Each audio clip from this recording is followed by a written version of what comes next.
എവിടേക്കാണ് ഈ സ്വർണ്ണവില കുതിച്ചിരുന്നത്? എന്തുകൊണ്ടാണ് സ്വർണ്ണവില ഇങ്ങനെ ഉയരുന്നത്?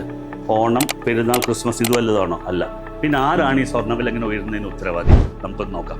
സത്യത്തിൽ 24 രാഷ്ട്രങ്ങളിലെ 150 മെമ്പേഴ്സ് അടങ്ങുന്ന ലണ്ടൻ ബുള്ളിയൻ മാർക്കറ്റ് തീരുമാനിക്കുന്ന 1 ഔൺസ് സ്വർണത്തിന്റെ വില പ്രകാരമാണ് വേൾഡിലെ ഗോൾഡ് റേറ്റ് തീരുമാനിക്കപ്പെടുന്നത്. ഈ റേറ്റ് അടിസ്ഥാനമാക്കി അതിലൂടെ ഇമ്പോർട്ട് ഡ്യൂട്ടിയും ടാക്സും ആഡ് ചെയ്തതിന് ശേഷമാണ് ഇന്ത്യൻ ബുള്ളിയൻ റീറ്റെയിൽസ് അസോസിയേഷൻ ഇന്ത്യയിലെ ഗോൾഡ് റേറ്റ് തീരുമാനിക്കുന്നത്. ഇതിന്റെ അടിസ്ഥാനത്തിലാണ് ജ്വല്ലറികൾ 24 കാരറ്റ് ബുള്ളിയൻ വാങ്ങിക്കുന്നത്. ഇങ്ങനെ വാങ്ങിക്കുന്ന 24 ബുള്ളിയിൽ നിന്നാണ് കേരള റീറ്റെയിൽ ജ്വല്ലറി അസോസിയേഷൻ ദിവസേന 22 കാരറ്റിന്റെ സ്വർണ്ണവില കേരളത്തിൽ തീരുമാനിക്കുന്നത്.